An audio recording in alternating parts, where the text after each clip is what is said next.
Hi traders, welcome back to another recap video.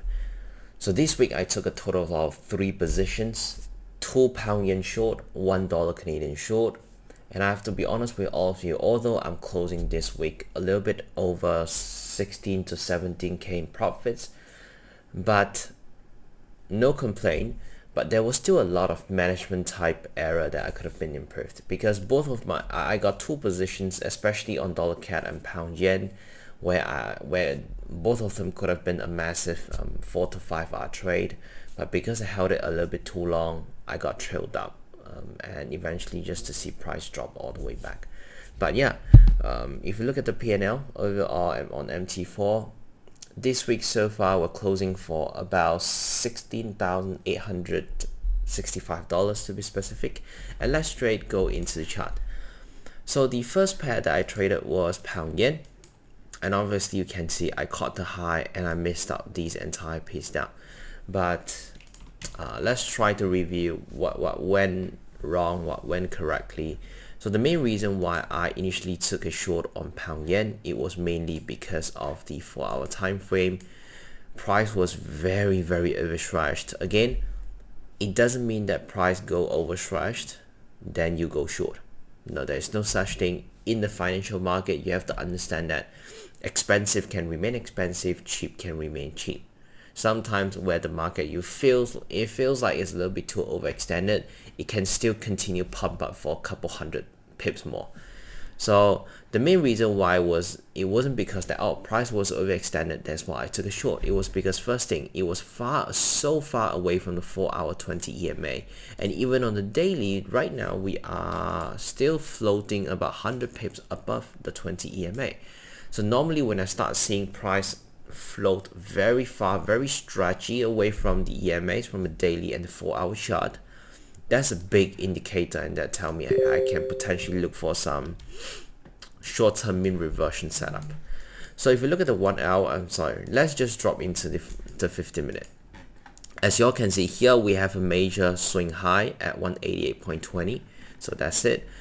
If you look at this one on the 15 and the 5, you can actually see we formed a rollover. Rollover is a pattern that I teach my Trade Club members. If you're interested to join a serious community, link in the description, join the 1%ers Trade Club. So yeah, you can see price broke above these 188.22 high, and the way we broke above was just it was solid, but the follow through was just not there. I want all of you to, if you're watching this recap video, you have to understand this. When price breaks through a key major support or resistance, it is supposed to run, which means when price breaks through some of this area, it is supposed to continue either meeting the prior high or continue pushing through fresh high. But what happened here was we have that long consolidation, mainly also because of the market close. Monday open, we got this consolidation here. After seeing price kept failing around that 188.45 intermediate structure, that was when I decided I'm gonna take an entry there. Size was fairly small as well, it's not a big size trade, and stop loss just well above the structure. So stop loss wise, because I got enough back testing, I know if a rollover trade is successful, it's likely to not go back to some of these prior high. As long as my stop loss is above some of this intermediate high, it should be fairly safe. And that was what the market did. It really dropped, and yeah, it really dropped quite heavily on the Asian session. Let's have a look at the 15-minute. Right? It dropped very nicely. If you look at the time at the bottom, is at 12 a.m. Malaysia, 11 to 12 p.m. Malaysia time. Just drop all the way down for about 5 hours. Then it just started bouncing that 187.60. One of my biggest mistake here was I had my zone drawn a little bit lower. So I actually had an alert set at 187.55, and if it bounced at 187.55, I would likely to just close full position. But because I draw my zone a little bit too low, and after that I look back, I think I accidentally pulled my zone lower for whatever reason, I'm not sure. But yeah, that was what leading me to sort of just missed out the perfect closing timing. and eventually pull back. And when it pulled back, I decided to close full position because my mindset was not at the best. I was constantly fixated on the P&L because just the fact that it was up about 13 or 14,000 at one point and just pull all the way back. No, sorry, it was up about 10,000 at one point when it was here, and it just pulled all the way back to 4,000. I decided to just scratch full position, and we'll see how it goes. I did consider getting into a re-entry at 188.20, but after some consideration, I say, hey, maybe we'll just not. We'll wait for the next day. Then it just continued to drop. So this was where I got my 2.5R. It was roughly here, about $4,000 to $5,000 profit. Then it continued dropping. Then the next day, which was yesterday, I had an opportunity to get back onto sell because my main criteria was if price were to really reverse bearish, I want to see price holding above two key level.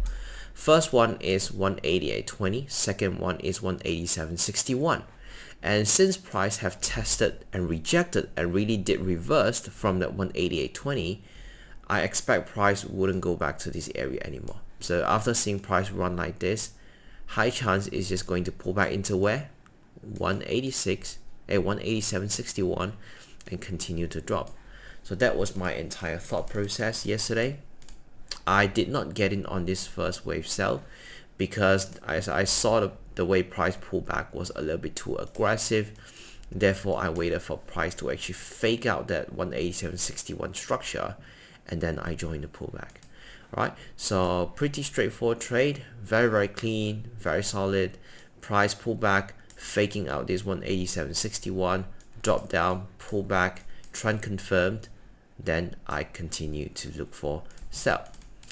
What could have been improved here? Even inside of my journal, I stated that my stop loss was a little bit too tight. All right, because realistically speaking, my stop loss should be above the high for about 25 to 28 pips. But yeah, yesterday I decided to go aggressive with my stop loss as I was fairly confident that price wouldn't pull back any deeper.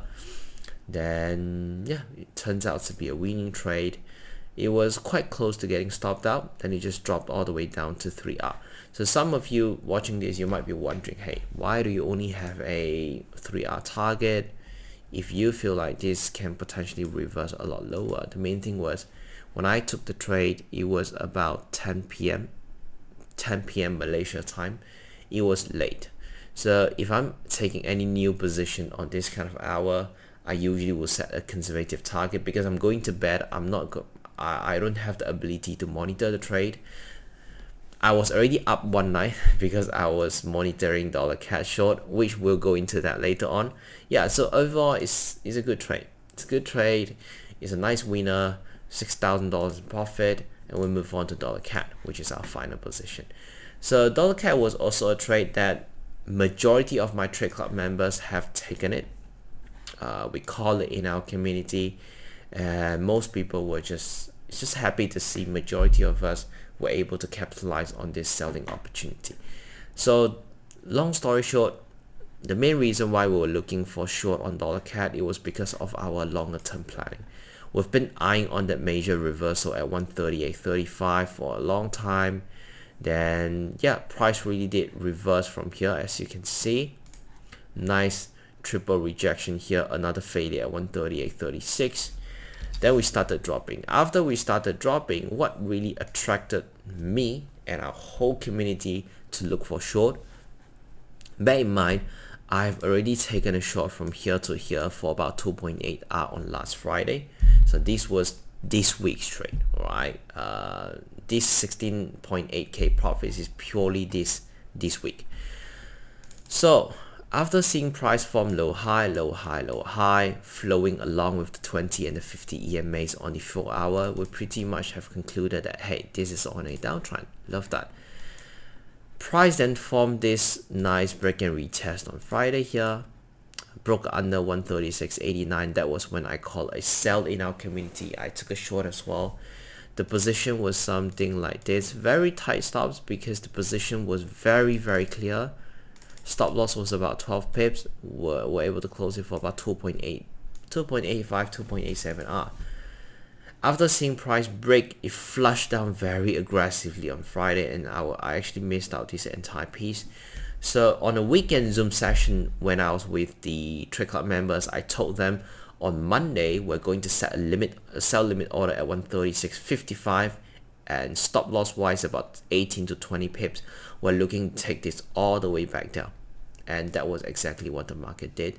So again, you might be wondering, why did you close your position there? Why are you not still holding your position? The main thing was I got swept out. So yesterday I had a joke with my trade club. I told them I became liquidity of the day. So what does it mean was I actually had a trail stops right above. If I put on the replay, all of you will understand why did I have a trail stops over there.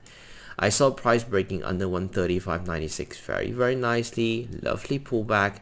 I trailed my stops right above that high, and guess what?